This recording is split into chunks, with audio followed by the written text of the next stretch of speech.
This SOP will explain how to purify a mixture with two substances that have different densities. A rotating vessel device called a centrifuge is used first to separate the substances by spinning quickly. On the inside of the centrifuge, there is a rotor with several small compartments that samples can be placed. The spinning of this rotor then invokes a centrifugal force on the mixture. Decantation is then used to separate the two substances from one another. Welcome to Yates 409. Before we get started, let's make sure you're properly prepared. In lab, proper attire must always be worn. Long pants and long sleeves are required, and long hair must be tied back, preferably in a bun.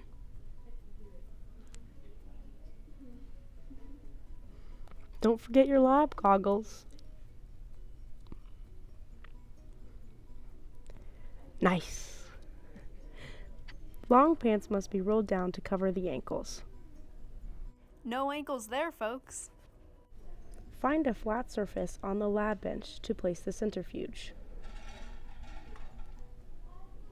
Hang on a minute. That looks much better. Make sure you plug in the centrifuge. Other necessary materials include distilled water, 10 glass test tubes, disposable pipettes, and the substances you wish to purify. In this example, we will be using high pulp orange juice and oil mixed with water. First, measure out a known mass of the orange juice. Then transfer it to a 10 milliliter test tube. Now, measure out an equal mass of distilled water. This blank sample will be used to ensure that mass is evenly distributed across the centrifuge rotor. Make sure to label each test tube clearly before you place it into the centrifuge.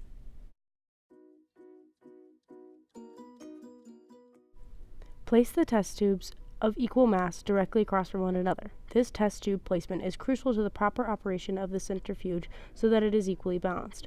Remember to never centrifuge only one test tube.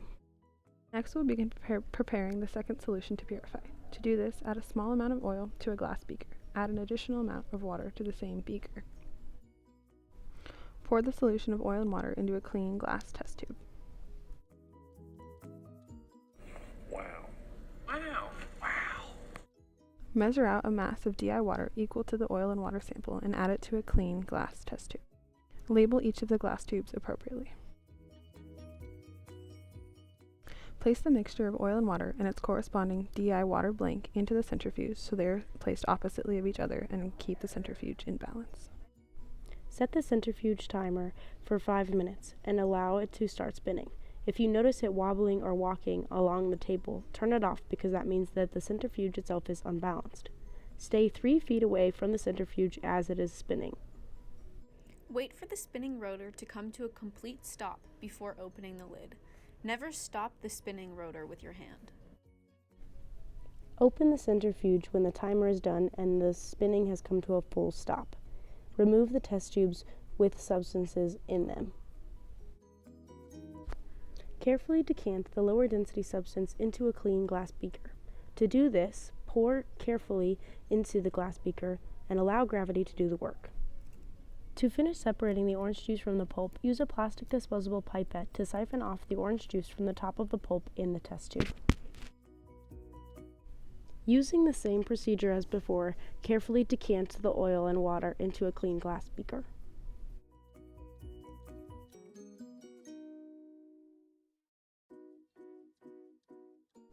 Observe the lower density substances.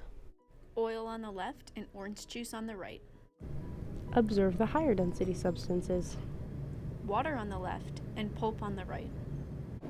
As you can see, the first round of centrifugation was not able to fully separate the higher density substance from the lower density. You can still see the pulp in the orange juice. Although it is physically impossible to separate the mixture 100%, a common practice in most chemistry labs includes multiple rounds of centrifugation. So, let's see if we can further purify the orange juice.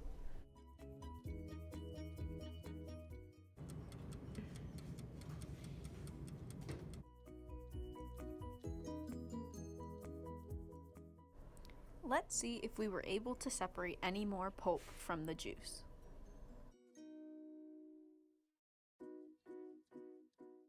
Here we can see an even greater distinction between the solid and liquid than the first time around. One of the most important steps in any lab is cleanup. Make sure that you fully understand where all the materials can be disposed of so that the cleanup goes smoothly. Be conscious of clutter and loose materials, and make sure everything goes back in its home when lab is concluded.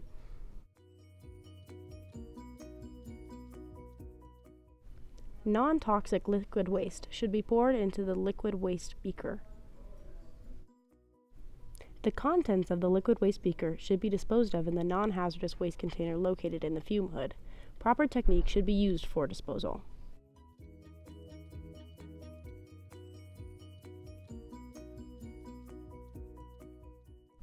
All glassware should be washed with soap and water. A bristle brush should be used to clean the surface more totally and remove any residual substances.